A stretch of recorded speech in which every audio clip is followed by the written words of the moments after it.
Tu ne le vois pas toujours, mais certaines femmes ne séduisent pas comme on te l'a appris. Elles ne courent pas après l'attention, elles ne cherchent pas à impressionner, elles ne font pas de grands gestes. Et pourtant, ce sont elles que les hommes remarquent le plus. Il y a quelque chose de presque invisible dans leur manière d'être.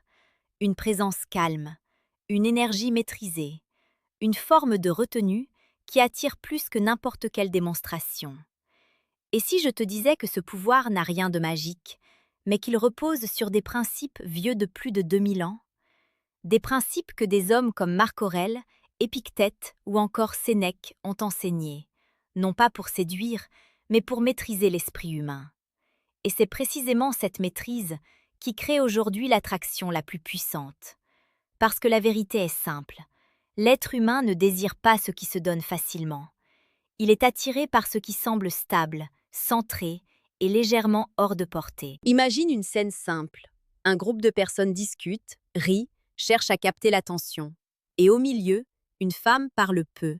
Elle observe, elle sourit légèrement. Elle ne cherche pas à briller, mais elle n'a pas besoin de le faire. Elle est déjà remarquée. Pourquoi? Parce qu'elle incarne une règle fondamentale du stoïcisme. Ne pas réagir impulsivement, ne pas chercher à contrôler l'extérieur, mais rester maître de soi. Épictète enseignait une idée radicale. Certaines choses dépendent de toi, d'autres non. Et toute souffrance vient du fait que tu confonds les deux. Dans le contexte de l'attraction, c'est encore plus frappant. Beaucoup cherchent à plaire, à forcer une impression, à contrôler le regard de l'autre. Mais plus tu cherches à être validé, plus tu perds de la valeur aux yeux de celui que tu veux attirer. À l'inverse, celle qui comprend qu'elle ne contrôle pas le désir des autres devient étrangement plus désirable. Parce qu'elle n'essaie pas, elle ne joue pas un rôle, elle ne surcompense pas, elle existe simplement avec une certaine distance intérieure. Et cette distance crée un mystère. Ce n'est pas du rejet, ce n'est pas de la froideur, c'est une forme de stabilité émotionnelle, une capacité à ne pas se perdre dans le regard de l'autre. Marc Aurèle écrivait dans ses pensées que la valeur d'un être humain ne dépend pas de ce que les autres pensent de lui, mais de sa capacité à rester fidèle à lui-même. Et c'est exactement ce qui se passe ici.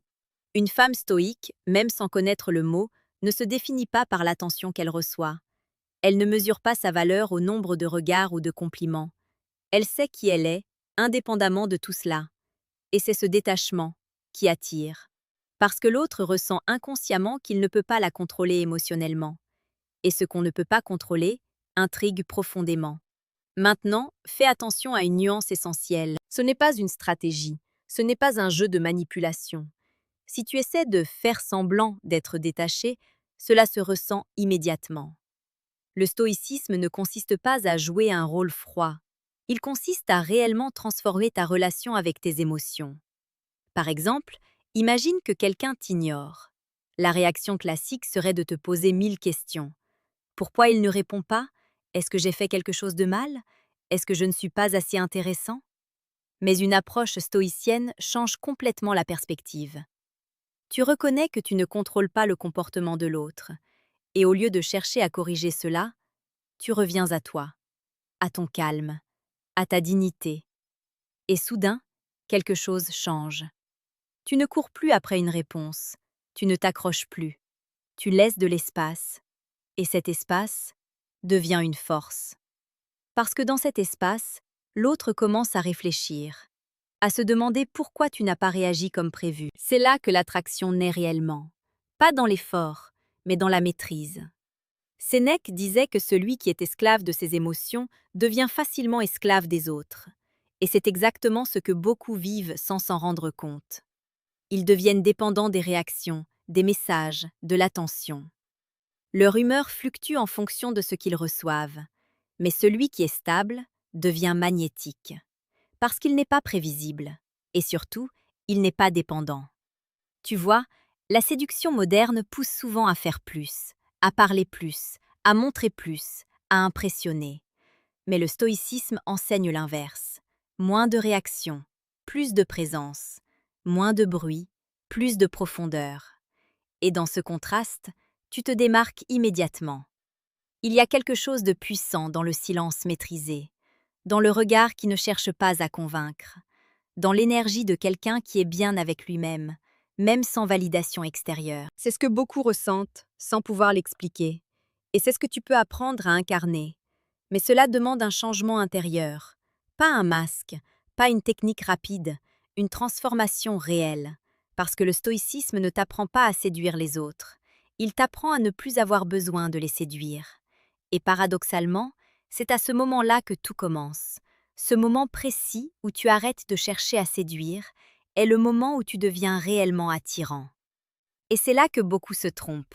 Ils pensent que l'attraction vient de ce que tu fais, alors qu'elle vient surtout de ce que tu ne fais plus. Tu ne cherches plus à remplir les silences. Tu ne cherches plus à impressionner à tout prix. Tu ne cherches plus à être validé en permanence. Et dans cet espace que tu crées, quelque chose de plus profond apparaît. Une forme de calme. Un calme qui n'est pas vide, mais chargé de présence. Quand une femme agit ainsi, elle ne donne pas tout dès le début. Elle ne se dévoile pas entièrement en quelques minutes. Elle laisse le temps faire son travail. Elle laisse l'autre découvrir, plutôt que consommer immédiatement. Et ce simple changement transforme toute la dynamique. Parce que l'esprit humain fonctionne d'une manière particulière, il valorise ce qui demande un effort de compréhension. Il s'attache à ce qu'il doit décoder. Il s'investit davantage quand il n'a pas tout de suite. Sénèque évoquait souvent l'importance de la retenue, non pas comme une privation, mais comme une forme de puissance. Savoir se contenir, c'est ne pas se disperser. C'est choisir ce que l'on donne et à quel moment. Dans le contexte de l'attraction, cela devient une arme silencieuse. Prenons un exemple simple. Deux personnes discutent. L'une parle sans arrêt, cherche à combler chaque silence, à raconter sa vie dans les moindres détails. L'autre écoute davantage. Elle choisit ses mots. Elle ne cherche pas à se justifier. Elle ne se précipite pas pour plaire. Devine laquelle intrigue le plus. Ce n'est pas une question de manipulation, c'est une question de perception. Celui qui parle trop se rend entièrement disponible. Celui qui se maîtrise devient une énigme. Et l'énigme attire. Mais attention à ne pas confondre mystère et fermeture. Le stoïcisme ne t'encourage pas à te couper des autres. Il t'apprend à ne pas te perdre en eux. C'est une différence fondamentale. Tu peux être ouvert, chaleureux, présent, tout en gardant un centre solide. Un point d'équilibre qui ne dépend pas des réactions extérieures. Marc Aurèle rappelait que l'homme doit se tenir droit, sans attendre que quelqu'un d'autre le redresse. Cette phrase, appliquée à la séduction, prend une dimension fascinante. Parce qu'elle signifie que ta valeur ne dépend pas de l'attention que tu reçois. Elle dépend de la manière dont tu te tiens intérieurement. Et quand une femme incarne cela, elle change complètement la dynamique autour d'elle. Elle ne poursuit pas, elle attire. Elle ne s'accroche pas, elle choisit. Elle ne subit pas, elle observe. Et surtout, elle n'est jamais pressée. La précipitation est souvent un signe de manque. Et le manque crée une tension visible. Une forme d'urgence qui repousse inconsciemment. À l'inverse, le calme crée une sensation de sécurité, et cette sécurité attire profondément. Imagine quelqu'un qui prend son temps pour répondre, pas par stratégie, mais parce qu'il vit pleinement sa vie. Quelqu'un qui n'est pas constamment disponible, qui a des priorités, des standards, une direction. Cette personne devient immédiatement plus intéressante, parce qu'elle ne tourne pas autour de l'autre, elle avance, et l'autre commence à vouloir suivre. C'est là que le stoïcisme rejoint la psychologie moderne. L'attraction naît souvent dans le déséquilibre léger, dans cette sensation que l'autre est stable, mais pas acquis, présent, mais pas dépendant. Et cette posture ne peut pas être simulée longtemps, elle doit être construite. Cela passe par des choix simples, mais puissants. Apprendre à rester silencieux quand tu as envie de parler pour te justifier. Apprendre à ne pas répondre immédiatement à chaque stimulation. Apprendre à accepter l'incertitude sans chercher à la combler. Ces petites décisions renforcent ton centre intérieur. Et plus ce centre est solide, moins tu es influençable. Moins tu es influençable, plus tu deviens attirant. Parce que tu dégages quelque chose de rare, une indépendance émotionnelle. Épictète disait que ce qui trouble les hommes, ce ne sont pas les événements, mais le jugement qu'ils portent sur ces événements. Dans une interaction, cela change tout. Si quelqu'un te regarde à peine, tu peux interpréter cela comme un rejet, ou comme un simple détail sans importance. Si quelqu'un ne répond pas immédiatement, tu peux y voir un manque d'intérêt ou simplement une personne occupée. Le stoïcisme te donne ce pouvoir de choisir ton interprétation. Et cette liberté intérieure se ressent immédiatement à l'extérieur. Parce que tu ne réagis plus de manière excessive, tu restes stable. Et cette stabilité est perçue comme de la confiance. Pas la confiance bruyante, pas celle qui cherche à dominer, mais une confiance calme. Et cette forme de confiance est extrêmement attirante. C'est celle qui ne cherche pas à prouver, celle qui n'a rien à défendre, juste à être. À ce stade, tu commences peut-être à comprendre quelque chose d'essentiel. L'attraction la plus forte ne vient pas de ce que tu montres, mais de ce que tu maîtrises. Ce n'est pas une accumulation de techniques, c'est une élimination de comportements inutiles. Moins de besoins, moins d'attentes, moins de dépendance, et plus de présence, plus de clarté, plus de contrôle. C'est un travail subtil, invisible, mais profondément puissant. Et si tu es encore là à écouter ces mots, c'est probablement parce qu'une partie de toi reconnaît cette vérité. Alors prends une seconde, juste une seconde, et demande-toi honnêtement, est-ce que tu agis pour être validé ou est-ce que tu agis en accord avec toi-même? Cette question, simple en apparence, peut transformer complètement ta manière d'interagir avec les autres. Et si ce genre de réflexion te parle, pense à t'abonner, pas pour suivre une tendance, mais pour continuer à développer cette force intérieure que peu de gens prennent le temps de construire. Parce que ce chemin n'est pas le plus rapide, mais c'est le plus solide. Et ce que tu vas découvrir ensuite va encore plus loin. Il y a un moment précis où tout bascule. Ce n'est pas visible, ce n'est pas spectaculaire, mais c'est décisif. C'est le moment où tu cesses de vouloir être choisi et où tu commences à choisir. À partir de là, toute la dynamique change. Tu ne te présentes plus comme quelqu'un qui espère être accepté. Tu te présentes comme quelqu'un qui observe, qui ressent, qui décide. Et cette posture transforme profondément la manière dont les autres te perçoivent. Parce qu'elle envoie un message silencieux mais puissant. Tu n'es pas là pour combler un vide. Tu es là parce que tu le veux. Et cette nuance change tout. Marc Aurèle écrivait que l'âme devient colorée par ses pensées. Si tu penses en permanence que tu dois prouver ta valeur, tu agiras comme quelqu'un qui doute. Si tu intègres profondément que ta valeur est stable, indépendante, alors ton comportement suivra naturellement. C'est pour cela que le stoïcisme n'est pas une simple idée. C'est une pratique quotidienne, une discipline intérieure. Ce n'est pas ce que tu comprends qui te transforme, c'est ce que tu répètes. Chaque fois que tu choisis de ne pas réagir impulsivement, tu renforces ton calme. Chaque fois que tu refuses de courir après une validation, tu renforces ton indépendance. Chaque fois que tu acceptes l'incertitude sans paniquer, tu renforces ta stabilité. Et ces micro-choix, répétés jour après jour, finissent par construire une présence que personne ne peut ignorer. Une présence qui n'a pas besoin de se justifier. Une présence qui n'a pas besoin de convaincre. Une présence qui attire naturellement. Mais il y a une vérité encore plus profonde que beaucoup évitent. L'attraction la plus puissante ne consiste pas à attirer tout le monde. Elle consiste à attirer les bonnes personnes et à laisser partir les autres sans résistance. C'est ici que le stoïcisme devient radical, parce qu'il t'apprend à accepter la perte, à accepter le rejet, à accepter que tout le monde ne te choisira pas. Et au lieu de voir cela comme une faiblesse, tu commences à le voir comme un tri naturel. Épictète expliquait que si tu cherches à plaire à tout le monde, tu finiras par te perdre toi-même. Et c'est exactement ce qui se passe dans beaucoup d'interactions. Les gens adaptent leur personnalité, ils modifient leur comportement, ils deviennent une version d'eux-mêmes conçue pour être acceptés. Mais cette version n'est pas stable. Elle fatigue, elle crée une tension constante, et surtout, elle n'attire pas durablement. Parce que l'authenticité ne peut pas être imitée longtemps.